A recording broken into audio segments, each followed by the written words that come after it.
का हो भाई लोग। पहले है चेहरा देख लो जी, छपाक से लगल बनी पोस्टर पे लिंक खींच के देखा लोगी तो के हवी चिन्हत रह लोगी ना। चिन्हत काहे ना होख बोलो। विवाद में जो खूब रहल बाड़ी एबरा पवन सिंह खेसारी लाल के 80% विवाद के जड़ तो इहे बाड़ी, काहे ना चिन्हबल लो इनकरा के। ये हई टाटू गर्ल, जे नइखे चिन्ह तो ओकरा के बता दी कि इनकरे के टैटू गर्ल के नाम से जानल जाला। नाम है सौम्या पोखरेल फ्रॉम नेपाल। पहले इनकर बयान देख लो, कुछ दिन पहले इनका बयान दिल रही। सौम्या पोखरेल जी सिर्फ खेसारी जी के साथ ही देखने को मिलेगी या अदर स्टार के साथ जैसे पवन जी के साथ भी कभी देखने को मिलेगी? कौन है पवन जी? कौन है पवन जी? कौन है पवन जी? भोजपुरी के पावर कौन है पवन सिंह नहीं जानती हूँ। देखो तारा लोग का कहतरी, कौन है पवन सिंह नहीं जानती हूँ। ए बबनी झमकावला से होई, पावर ही जी से शुरू होला ही जी खत्म होला। अब देख लो का कहतरी, देख लो।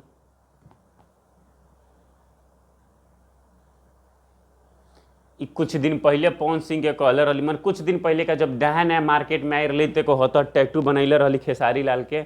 आ अली एगो स्टेज शो में देखाओ तेरे जी देखी खेसारी लाल जी टैटू बड़ा और बहुत बड़ा फैन है, रुआ हमारे भगवान है, गुरु हैं, देवता हैं, मालिक हैं। खेसारी लाल का अरे बाप रे बाप, इतना बड़का फैन। अरे मैनेजर विवेक सिंह, अखिलेश कश्यप गाना लिखो। अरे विवेक लिखा है करके साइन करते हो गाना में, ये हमारा साइन काम करी, अगला गाना में अगर काम कर लो तो वो गाना आ गई हरदी वाला, एम लॉन्च हो गई। अब तो आगे मुँहते लगली एकदम, इनकरा बुझल जी काम मिल गया, मैं भोजपुरी इंडस्ट्री में घुस गई हूँ, वो भी बड़े स्टार खेसारी लाल जी के साथ बड़े पर्दे पे। ये कड़ में आ गई, फिर भला बूढ़ा पवन सिंह जैसे स्टार को खूब बोली। फिर कुछ दिन बाद दो के गणिया पलात मार के भगा दिल सन खेसारी लाल के कुलिटी मुँह आला। बुझ गई लसन जी साला चपलूसी बिया, ये तो हमनिए के गोड़ काटे लागल बिया। वैसे उनकरे नाम रहे कि उनकरे खिलाफ बोले लागल रहे, खेसारी लाल के मैनेजर लोग के खिलाफ ही कुछ बोले लागल रही। फिर ये आके एक दिन लाइव करी जो खेसारी लाल के मने लोग हमने के गुंडा भेजता लोग मारे खातिर। खेसारी लाल जी खराब नहीं है, वो अभी भी हमारे लिए भगवान है, लेकिन उनके साथ रहने वाले लोग बुरे हैं। तो हमारा ही ना बुझाइल जे सरवा खेसारी लाल जब स्टार्टिंग के लिए रहे तब से लेकर अभी तक जो संगे वो खराब हो गई।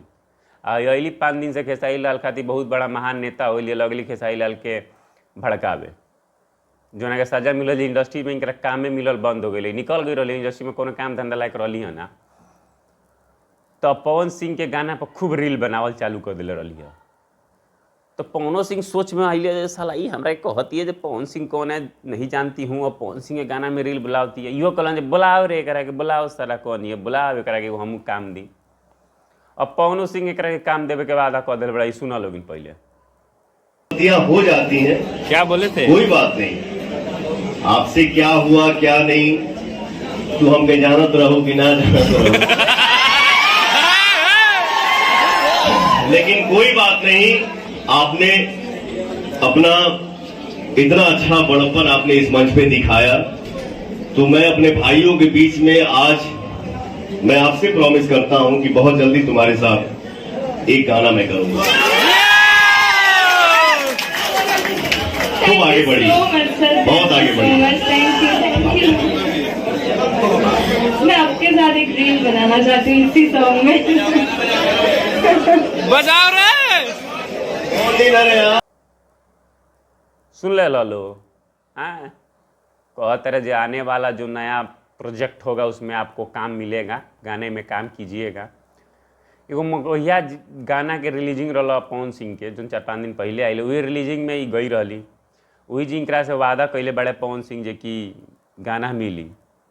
खैर पवन सिंह खानी आदमियों बनल बहुत कम लोग के, मतलब बहुत का उनकरा खानी दिल बाइये चानस के लगे होला। उनकरा खानी गला जोन बा परमात्मा ऊपर से रच के भेजेले, जोन गाना उनकरा के रच के भेजले बाड़े।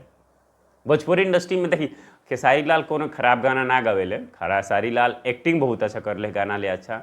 लेकिन अगर सुर के बादशाह केहू के बोलल जाओ तो भोजपुरी इंडस्ट्री में पवन सिंह बाड़े। अभी भी उनका, अभी तो खैर नहीं किया उतना मज़ेदार गाना, लेकिन अभी भी जो उनका पुरानका गाना बानू, लाली बिंदिया से निंदिया हैरान हो गई, ये सब टाइप के जो पुरानका गाना बाड़ी सनु हिजगे करी खुश हो जाला एकदम, जो पूरी भीतर ही घुस जाला एकदम, इतना वीआईपी कर गाना लगेगा। खैर इहो अब सोम्या पोखरोल के चालवा में फंसल बड़े, देखी का होता। अब गाना में काम देता के बाद इनकरा कौन मैनेजर के बारे में उल्टा सुल्टा बोलत तेरी कि फिर इंडस्ट्री में बरकरार रहियन। वैसे क्षमा मांग ले बारी पवन सिंह से, जो बड़ी गलती हो ना जान पैनी। ठीक बा, आगे देखल जाओ का होता। जय हिंद, जय बिहार।